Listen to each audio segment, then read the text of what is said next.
kayo magsasayo. Basahin po natin ang dating text na po ngayong umaga. Sa aklat ng Lucas 2 versus 10 hanggang 11. Sige po natin basahin. At sinabi sa kanila ng anghel, huwag kayong mga takot sapagkat narito, dinadaghan ko kayo ng mabubuting balita ng malaking kagalakan na siyang sa buong bayan.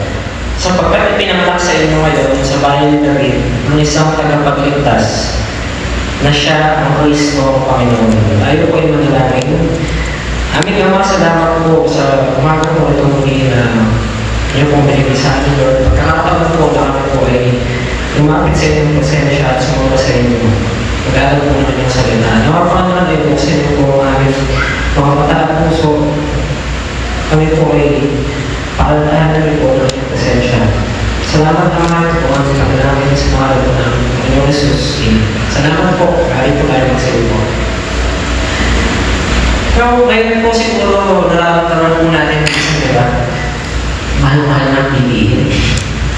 So, ikaw po ba dito yung sahod na po or yung pinikita nyo sa business maraming lumaki kung mga ilang taon. Pero sa tinaas din ng bilihin naramdaman nyo ba yung improvement ng income nyo? Pero parang minsan tumaas yung sahod mo pero tumaas yung bilihin. So, hindi mo maramdaman. Ngayon, meron panahon dati po yung tinatawag na Great Depression, kung narinig nyo na po yun. Nung panahon na yun, talagang naghihirap yung mga tao. Talagang karamihan po ng tao, bare necessities lang. Yung mga primary necessities, pagkain, tubig, mga talagang pangangailangan, yun ang kaya nilang bilhin. Ngayon, meron daw po isang pamilya nung panahon na yun. Tapos merong anak doon sa pamilya na yun na gusto niya manood ng circus. Dumating yung circus sa bahay nila. So kaya sinabi niya sa tatay niya, tatay, nandito yung circus sa bahay natin. Hindi naman akong pambili ng ticket. Gusto kong manood sa akin ng circus.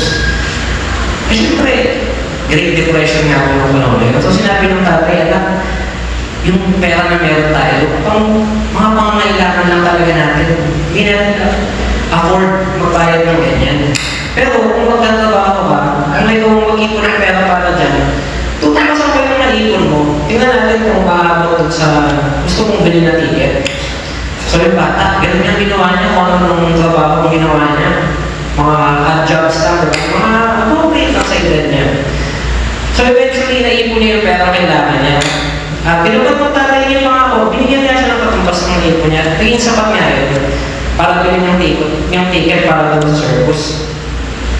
So ngayon, ang araw na yung circus na sa bayan nila, excited yung bata. Nakatayo siya sa sidewalk, kung paano pinapanood niya, dumaan yung elepante, yung tigre, yung mga clown, mga acrobat. Tungtunga siya, pinapanood niya yung parade. Tapos meron isang clown na lumapit sa kanya, sasayaw. So yung bata, pinakita niya yung ticket niya. Tapos yung clown, kinuha yung ticket niya. Di pagkatapos ng parade, yung bata, hindi siya tuwa siya. Ay, ang ganda ng circus, manood ko. Sabi ng tatay, kakaalis mo lang habang nandito ka na agad. Hindi, tapos na yung circus. Tapos kinento ng bata kung yung nakita niya. Yung tatay niya inakap siya, sabi sa kanya, anak, pasensya ka na. Pero yun ang manood mo, yung parade lang yun, hindi yung circus. Yung circus, nandun pa talaga sa, kung saan papunta yung parade, hindi yun ang panood mo, yung parade lang ang napanood mo. No, ngayon, marami pong tao, ngayong panahon ng Kapaskuhan, parang yung bata na yun eh. Diba? Nag-enjoy tayo sa Christmas decorations, Christmas parties. Diba? Kung talaga sa mga mall, puro Christmas songs din eh.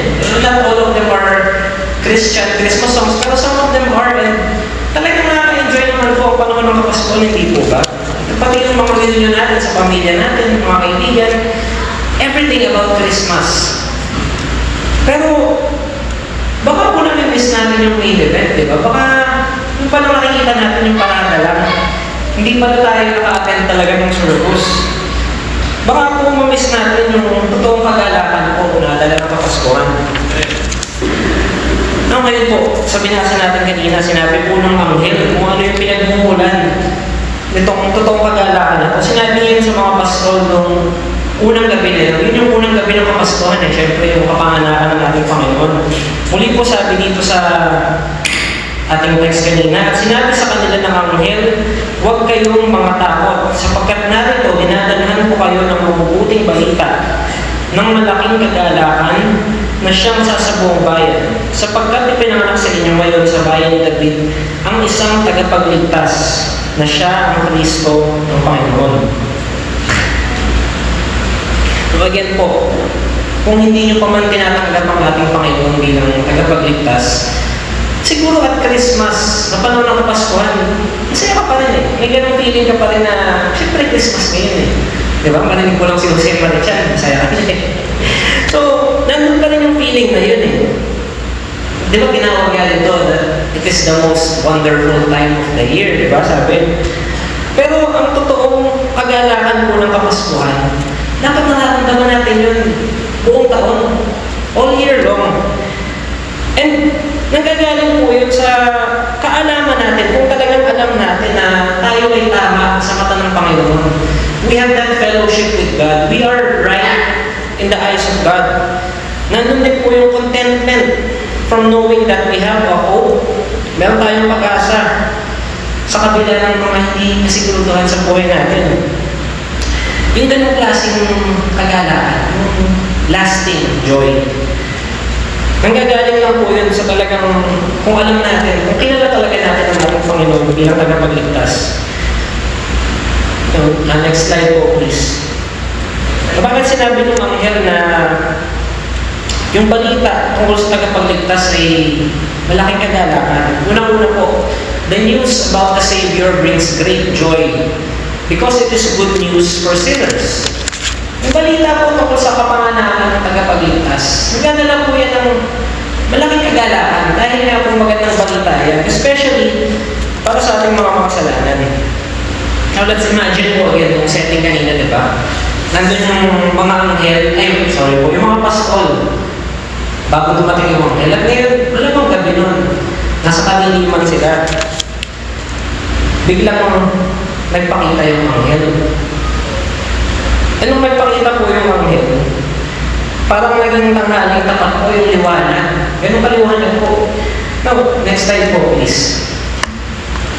Swerte yung mga pastol kung nagpakita ng anghel ay yung anghel na mukhang tao. Pero narinig nila po ba yung term na biblically accurate angel? Meron po kasi mga anghel sa Bible, in some verses, ganyan po ang description ng anghel. Napakaraming mata, napakaraming pakpak. Nung ngayon, binasa natin yung text, hindi naman sinabi doon na ganyan yung nagpakita. Pero what if po, diba? What if ganyan kayo nagpakita ng anghel sa kanila? Sa kalaliman ng gabing yun, biglang maliwanag, tapos ganyan yung magpapakita sa kanila. Imagine natin yung takot ng ramdaman nila noon. Now, basahin din muna natin dito sa 3 Lucas, chapter 1, verse 79. Sabi dito, upang liwanagan ng nakakalubok sa kadiliman at sa lilim ng kamatayan, upang itumpak ang ating mga paa sa daan ng kapayapaan. Yung mga pastor po na nandun ng gabi ngayon, sila po ay illustration po ng buong katauhan na nakaupo tayo sa kadiliman. Nakaupo tayo sa kadiliman at sa lilim ng kamatayan. Hindi po ba? Kayo po may sinasabi, naglalaban daw ang kadiliman at kasamaan. Kung alam niyo po yung reference na hindi ko na lang papaliwanag. Pero ayan po, sila po ay nakaupo sa kadiliman at saka nga po nagliwanag. At nung nagliwanag po sa pagdating ng anghel, natakot sila. At yung ganyung pagkatakot po, yun lang ang tamang pagtugon. Sa ganyang presensya po. In the Old Testament, nagpakita din ng Panginoon kay Moses sa tuktok ng Mount Sinai. Kung nangyari po yun, yung bundok, yung manig, may kidlat, may makapal na ulat, may malakas din ang turoto. Nakakatakot po ang presensya ng Panginoon. Si Isaiah din. Yun po sa Isaiah 6 verse 5. Kung nakita niyo po ang Panginoon sa isang vision, sabi natin, sabi dito sa Isaiah 6:5, nang pagkagayo sinabi ko, sa aba ko, sapagkat ako'y napahamak, sapagkat ako'y lalaki na may maruming mga laki, at ako'y tumatahan sa gitna ng bayan na may mga labi, sapagkat nakita ng aking mga mata ang hari, ang Panginoon ng mga hukbo. Kung sa ibang translation po, kung sabi dyan, sabi ni Isaiah, I said, it's all over. I am doomed. Yung po yung sinabi niya dyan, nasa aba ko, sapagkat ako ay nagmahamak. Kung makita niyo yung presensya ng Panginoon, wala na akong pag-asa. Ako ay napahamak. And that is, again, the only response in the presence of God. Lagi pong nakakatakot po para sa isang makasalanan kung talagang makikita niya ang presensya ng Panginoon. Presensya ng Panginoon in all of His glory. Now, ngayon po, nakakatakot sa panahon natin. Hindi lang sa labas ng simbahan, minsan sa loob ng simbahan po eh. Baka nakakalimutan na natin itong ganitong pagkatakot sa presensya ng Panginoon. Baka nakakalimutan po natin yung kanyang judgment para sa sinners, para sa ating mga makasalanan. Binaba po natin ng Panginoon at ginawa natin siyang nakakalimutin matanda lang na hindi tayo humusgan, hindi tayo paparusahan. Someone who is tolerant sa ating mga kasalanan. And iniisip na natin na tayo, bilang tao, inangkat din natin ang mga sarili natin na tayo mga tao, may naman tayo. Ako, hindi naman ako makamatay tao. Hindi naman ako nagnanakaw ng napakalaking pera o kung anong mahalagang gamit. So, hindi naman ako masamang tao eh. Tama po ba yun, di ba? Di ba sabi ng Bible ko, lahat tayo ay nagkasala. So, maliit ang kasalanan mo malaki, tayo ay may problema sa harapan ng Diyos.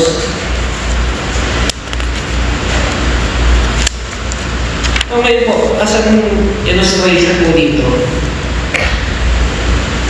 sino pa po di ba dito yung nagtatransact pa sa bangko? Yung kasi physically pumunta kayo sa bangko, di ba? Kasi karamihan, online na lang eh. Pero minsan, hindi may iwasan. Kailangan talaga pumunta ka sa bangko eh. Yung minsan na experience ko yun na may queue number na ako, tapos may screen, di ba? Lumalabas yung number. Eh, wala namang nagsabi, hindi pala nila ilalabas yung number mo sa screen kung ang sadya mo nila yung customer service.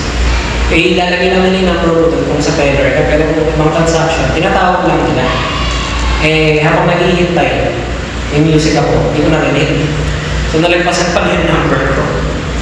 Hindi yung sama ng loob, parang, pwede ba, isingit yun na ako kasi ang haba na ulit ng pila, kung uulit pa ako sa queuing number, ay kawawa naman po ako, di ba? Parang si Isaiah, obvious me. Eh po, napag-usapan naman, pinagpilihan ako. Pero, ayun po, dito sa illustration natin, for some banks po na wala pang queue number, talagang basically, pipila kayo.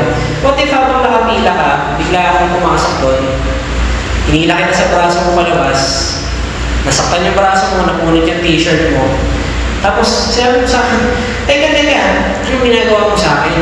Sabi ko, liniligtas kita, pipili ko sa bangko. Eh, nakapila ka lang naman. So, anong magiging reaction mo sa akin? Salamat sa wala. Kasi nawala ako sa pila eh. Sinaktan mo na ako, sinira mo pa yung gamit ko. Ngayon, umulit pa ako sa pila. Nawala ako sa pila. Ngayon, same situation. What if ginawa ko sa iyo habang in-hold up yung bangko? Naalala niyo po ba yung massacre sa Laguna, sa RCBC? Di ba lahat po ng customer doon, pati mga empleyado ng bangko, pinagpapatay? What if ganun yung magiging sitwasyon? Bago nangyari yun, ginawa ko sa iyo. Hinawakan kita sa braso, hindi na kita palabas, nasaktan ka, napunit yung damit mo. Pagkatapos ng lahat ng tao sa loob ng bangko namatay, ano ka sabihin mo sa akin? Di ba? Salamat! Masakit yung braso ko, punit yung damit ko. Nawala, pwesto ko sa pila, pero buhay ako eh. Salamat! Ganun ang magiging reaction mo. Ngayon, dito po sa ating pinag-aaralan ngayon, ganun po tayo sa mata ng Diyos. Whether alam natin na may peligro, yung sa unang sitwasyon, diba? Nakapila ka lang naman, so hindi mo alam na may peligro. O sa pangalawang sitwasyon, talagang mayroong peligro, alam mo. Whether alam mo o hindi, whether alam natin o hindi, tayo lahat ay nasa matinding peligro. Kung tayo ay mamatay na wala si Kristo, kung tayo ay hindi ligtas, tayo ay tatayo sa harapan ng napakabuti at napakabanal na Diyos. Napakabuti niya, pero dahil napakabanal din niya, there is no excuse. Again, napakabanal na Diyos, and ang dami mong utang sa Kanya, ang dami mong kasalanan sa Kanya. Nakakatakot po yun. Basahin natin sa mga Hebreo, Book of Hebrews chapter 9 verse 27. Sabi ko dito, at kung paano itinakda sa mga tao ang mamatay na minsan at pagkatapos nito ay ang paghuhukom. So ayan nga po, tayo ay mamatay na hindi tayo na kay Kristo, yan po ang ating kakaharapin, paghuhukom. So yan po yung backdrop ng mensahe ng Anghel. Sinabi niya na may dala akong mabuting balita sa inyo. Yan po ang backdrop ng kwento na to. Yung mga pastol na pinagsabihan niya ngayon, nasa kadiliman, nasa kasalanan, tumatayo sa harapan ng paghuhukom ng Diyos. At sinabi sa kanila, ito ang magandang balita. Yun yung mensahe ng tagapagligtas ay pinanganak na. At yun nga po, it is the best of all possible news. Next slide po, please. So, the news about the Savior brings great joy because it is good news for sinners. The news about the Savior brings great joy because it is true news. Ngayon, totoo po yung balita. Ngayon po, sabihin ko sa inyo dito, kapatid, nagmana ka ng 1 milyon. Ganun, diba? Milyonaryo ka na ngayon. Talaga ba? Sabi sa akin. Hindi, joke lang, hindi totoo yun. Bali wala sa iyo yun kasi hindi totoo eh. Ngayon, million yun eh. Pero, di ba? Ito, simplihan na lang natin. Sabihin ko sa inyo ngayon, kanina lang po, napanood ko sa balita yung bigas, 20 pesos na lang. Di ba? Totoo din ba yun? Hindi din po eh. So, bali wala din po yun para sa inyo. Kung ito ng balita na sabihin sa inyo na hindi totoo, walang kwenta po yun. So dito din po sa ating pinag-aaralan, yung magandang balita na pinapahayag ng Anghel, magandang balita lang yun kung totoo yun. Kung hindi totoo na pinanganak si Kristo bilang tagapagligtas, walang kwenta po sa atin yun. Basahin po natin sa Luke chapter 1 verse 3. Sabi po dito, ay ginagaling ko naman, pagkasiyasat na lubos ng pangyayari ng lahat ng mga bagay, mula ng una, na isulat sa inyong sunod-sunod. Ayan, sinulat niya ng sunod-sunod. Diba? He gave an account of everything that happened. Sinabi din niya na pinagkasiyasat niya na lubos. Talagang pinag-aralan niya po, inalam niya talaga yung kwento bago niya pinahayag ito sa atin. Malamang po ang source ni Luke ay si Mary, yung mother po ng ating Panginoon. Sabi din po dito sa Luke chapter 2 verse 19, datapot iningatan ni Maria ang lahat ng mga pananalitang ito na pinagbulay-bulay sa kanyang puso. So, ako po ng kwento na yun, talagang pinagbulay-bulay po ni Mary yun sa kanyang puso. Bago niya, eventually, sinare kay Luke ng kwento. Yung patunay din po ng mga pastol, kino-confirm din ito yung historical accuracy po ng mga pangyayari. Sabi po sa verse 20, Luke chapter 2 verse 20, susunod po na slide.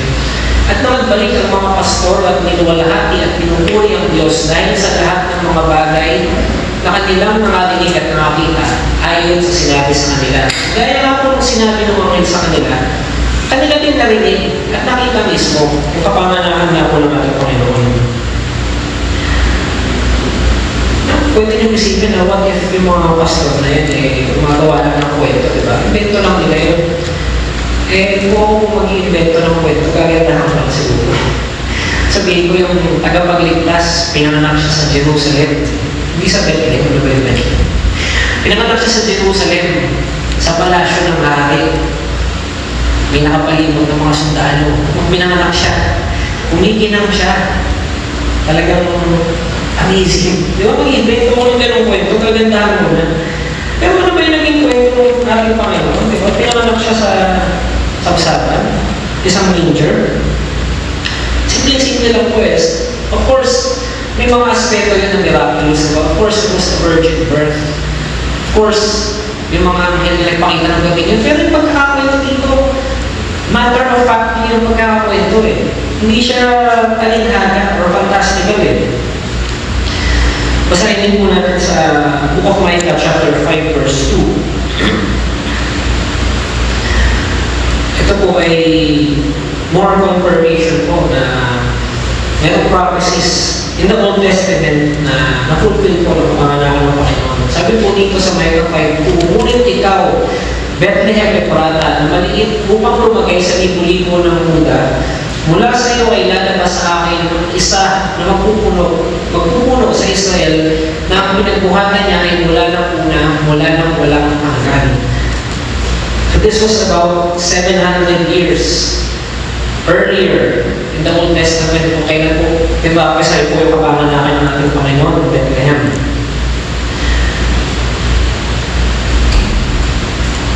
Dami din po kayo prophecy na inabot po ng Panginoon. Kaya po sinabi po na He would be born from the line of David. Now, kilala niyo po ba siya, St. Francis of Assisi? Ako po, hindi ko talaga kilala kasi hindi po ako naging Catholic. Pero ang alam ko po yung St. Francis Square sa likod ng SM Mega Mall, siguro po, St. Francis po yun, diba? Ang turns out po si St. Francis o Assisi, siya pala ang unang gumawa ng Christmas manger scene. Hindi din. Alam mo natin yung activity scene po, diba? Yung si Joseph, yung si Mary, nasa sapsapan sila, yung baby Jesus. Siya pala yung unang gumawa ng ganong Belen po. And ang purpose daw niya, ang pakay niya, ay para malaman ng mga tao na si Kristo, totoong tao siya na nabuhay. Hindi siya isang misteryoso na fictional lang na deity. Hindi, totoong tao po siya. And sa panahon po natin, kailangan maintindihan din natin yung ganung mensahe ni Francis na totoong tao po si Kristo. Talagang nabuhay po siya. Totoo po nangyayari ang lahat ng ito. Minsan sinasabi po ng mga tao sa panahon natin na kung naniniwala ka dyan, okay yan para sa'yo. Pero ako hindi ako naniniwala dyan eh. Iba yung paniniwala ko, okay din yun para sa akin. Diba? Ikaw, meron ka. Ako, meron ako. And narinig niyo po ba? Even yung Pope po, sinabi din nila one time. Kaya baka ma-misquote po tayo. Sabi po, Pope Francis has said that all religions are paths to God. Nung narinig ko po yun, kinilabutan po ako doon eh. All religions are paths to God. When very clearly, the Bible said, Jesus said, I am the way, the truth, and the life. Jesus is the only way, the only truth. So again po, may mga nagsasabi na kung ano paniwala ko okay sa'yo, ano paniwala ko okay sa akin. Pero hindi po ganun eh. Kung totoo si Kristo pinanganak, Virgin Mary, tinupag niya yung mga prophecy tungkol sa kanya, nabuhay siya, namatay, nag-resurrect. Kung totoo po itong lahat, hindi po yung para sa iyo lang, kasi ito para sa akin, hindi po eh. Para sa lahat po ito. Yung mga hindi mo tumanggap na ito at maniwala, sila po po na itatayo sa pagkukupo sa harapan ng Panginoon. So again po, the news about the Savior brings great joy because it is good news and it is true news. Also po, number 3, the news about the Savior brings great joy because it is news of Christ the Lord. Tingnan po muna natin, sino po si Kristo? Ano po ang pinagkaiba niya sa lahat po ng ibang figures, sa ibang mga religion po? Ano ang kanyang uniqueness? Ano ang kanyang pinagkaiba? Unang-una po, He is the Christ. When we say He is the Christ, baka po kasi nakakalimutan natin na yung Christ po ito ay parang title po yun na nakakapit sa kanyang pangalan eh. Jesus po or Yeshua, ito sa common name back then. Marami pong Yeshua, pero there's only one Yeshua Christ. Siya lang po ang kinabitan po ng pangalan na yun ng Kristo. Na-share ko na po ba dahil sa inyo yung Yeshua is such a common name. Even si Barabbas pala po, Yeshua po ang pangalan niya. Yes po, in some translations of the Bible, nakalagay po doon Jesus Barabbas ang kanyang pangalan. And that's even more amazing po when you consider that name, Barabbas, Bar-Abbas, Son of the Father. So here we have Jesus Christ, who is the Son of God. And this is Jesus Barabbas, Son of the Father. But that's another story po. Again, Jesus is the Christ. Christ is Greek for anointed one. In Hebrew, is Messiah or Messiah. Ibig sabihin po nito, pinadala siya ng Diyos Ama. Siya po ay anointed para dito ako sa mission ng pagligtas po sa atin. May pangalawa po, He is Christ the Lord. Di ba pinasa natin kanina sa Luke chapter 2, verse 11. Sabi dito, sapagkat ipinanganak sa inyo ngayon sa bayan ni David ang isang tagapagligtas na siya ang Kristo, ang Panginoon. Sayin po natin Luke chapter 2, verse 9. Verse 9 and 23, sabi dito, at tumayo sa tabi nila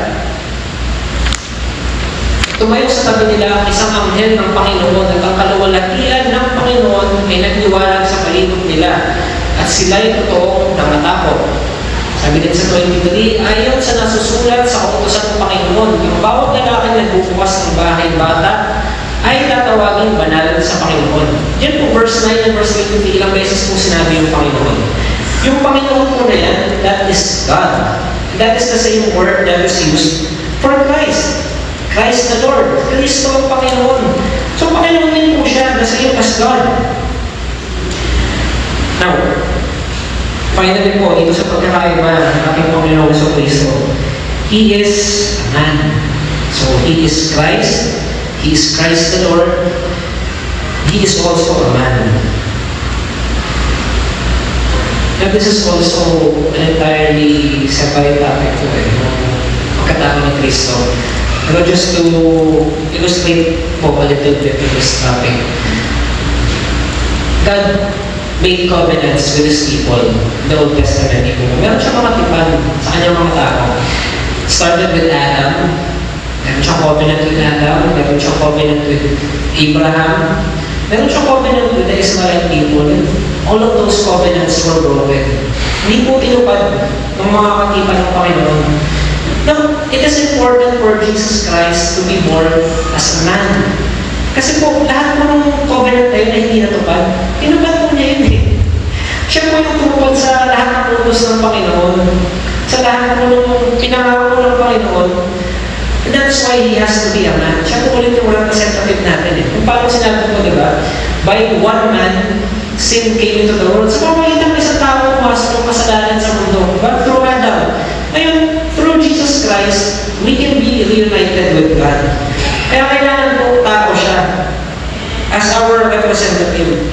Hindi po siya napunta dito sa mundo na bumaba lang siya mula sa langit, di ba? Parang anghel, parang Diyos. Hindi po eh, pinanganak siya bilang tao. Sinapupunan siya ng kanyang nanay, pinanganak siya na baby, hindi siya nagsasalita, at siguro doon na. Kaya po, basta tumahan siya sa lahat po na yan. Gaya po ng lahat po sa atin. Now, next slide po, please. Again, the news about the Savior brings great joy because it is good news for sinners. Brings great joy because it is true news. It brings great joy because it is news to Christ the Lord. And finally, the news about the Savior brings great joy because it is for all people. Again po, binasa natin kanina sa Luke chapter 2, verse 10. Hindi naman po sinabi ng mga anghel na itong balita na ito ay para sa inyo lang, ay mga pastor. Sinabi po ng anghel dito sa Luke verses 10. Luke 2 verse 10. At sinabi sa kanila ng anghel, huwag kayong mga takot sapagkat narito, dinadalhan ko kayo ng mabubuting balita ng malaking kagalakan na siyang sasabuong bayan. Sabi po ng anghel, sasabuong bayan yan eh. Yung balita na yan, hindi yan para sa inyo lang. Kung siguro inisip ng mga pastor dito, sasabuong bayan, baka bayan ng Israel siguro. Yung mga Hentil, wala pa tayo pakialam sa kanila. Pero in other verses po, tingnan po natin dito sa Book of Romans, chapter 10, lahat ng mga taga-Roma. Chapter 10, verses 11 to 13. Sabi po dito, sapagkat sinasabi ng kasulatan, ang lahat na nasa kanya ay nagsisipalataya ay hindi mapapahiya, sapagkat walang pagkakaiba ang Hudyo at ang Griego, sapagkat ang Panginoon din ay siyang Panginoon ng lahat. At mayaman siya sa lahat ng sa Kanya ay nagsisitawag, sapagkat ang lahat na nagsisitawag sa pangalan ng Panginoon ay mga niligtas. So parehas po sa Hudyo at sa Griego, both the Jew and the Greek. And it is a fact of history that the gospel applies to all. Pagtuhanan po ito kasaysayan na itong ebanghelyo po para sa lahat.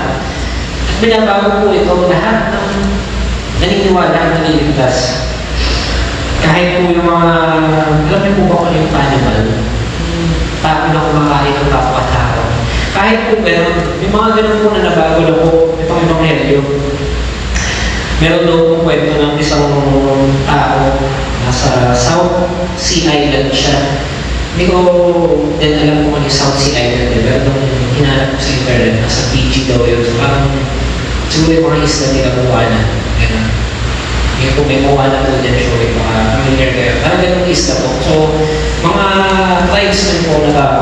Ngayon may isang hindi taga doon na siguro bisita lang po isla. Sabi niya hindi daw siya naniniwala sa gospel. Hindi siya naniniwala sa Panginoon. Eh, turns out yung mga lokal na tao doon, meron na palang missionary dati na nagpahagi ng gospel sa kanila. Sabi ng mga local tribes na sabi sa kanya, pasalamat ka, may missionary dito dati na nag-share na ng gospel sa akin. Kundi, ikaw sana kapunan namin mamaya eh. So, binago po sila ng gospel. Ngayon, naalala ko din po sa kwento na to. Next slide po, please. Meron daw pong nag-hiking na tao sa bundok. Isang lalaki. Tapos ay hinabol siya ng poso. Galit na galit. Siyempre, nag-pray siya. Sabi niya, Lord, iligtas mo ko sa poso na to. Liwanag ng ilaw sa kanya at magpuhin mo siya. Nagkaroon niya ng liwanag mula sa langit. Sa oso. Tumigil yung oso. Nawala yung galit niya ngayon. Sabi ng lalaki, iligtas ako. Kasi yung oso biglang gumano. Sabi, Lord, salamat po sa akin kakainin. Palainin po ito para sa akin katawan. So yung oso pala, yung Christian nga, pero nag-pray lang, kakainin pa rin ito. Ito, finally po, tingnan po natin sa mga taga-Roma, Romans 1:16. Sabi po dito, sapagkat hindi ko ikinahihiya ang ebanghelyo, sapagkat siya ang kapangyarihan ng Diyos ay kaliligtas ng bawat sumasampalataya. Una yung sa Hudyo at gayon din sa Griego. Again po, ang Hudyo at Griego, both the Jew and the Greek. And finally po, i-share ko lang po itong kwento nito sa inyo. Siguro Great Depression din itong panahon na ito eh. May pamilya na panahon ng Kapaskuhan, tapos kung kailan na Kapaskuhan pa, saka pa nawala ng trabaho yung tatay nila. So, din Kapaskuhan naman, simple lang sila. Mga simple regalo, simple pagkain, simple Christmas tree. No, nung panahon po nila hindi kagaya sa atin yung Christmas tree, plastic, diba? Talagang totoo puno po yun. So, taon-taon po niya palitan yun. And itong taon nga na to, yung tatay nila nawala ng trabaho. So, maski yung simple pagkain, simple regalo, simple Christmas nila, yung wala sila yung taon na to. Sabi ng tatay, sige gagawa ako kahit ang Christmas nila, gagawa ko para. Bumodo siya ng kahoy, 2x4, kung ganyang kalaki. Tapos pinutasan niya yun. Sabi niya, hindi ako sa kapitbahay natin ng mga sanga. Kasi meron silang kapitbahay, siguro the same street na merong mga talim ng Christmas tree. Talagang sa palibot ng bahay niya, may mga nakatalim ng Christmas tree. So ano ba naman ba yun? Hihingi lang siya ng ilang sanga. Isasaksak niya dun sa kahoy na pinaparasan niya. Pero kahit anong pilit niya, ginawa niya Christmas tree ang pangit talaga. So butas-butas, tapos may mga sanga-sanga lang. Pangit talaga. So habang yung mga anak niya disappointed, yung isang anak niyang babae nakatingin sa bintana, tapos nagpapray na sana po may tumulong sa akin. Tuloy na, kung kapit-bahay nila, hiningan nila ng mga sanga, naawa pala. So, ginawa, nagputol ng isang puno dun sa property niya. Tapos dinala niya yung pinakamagandang Christmas tree na yun sa bahay.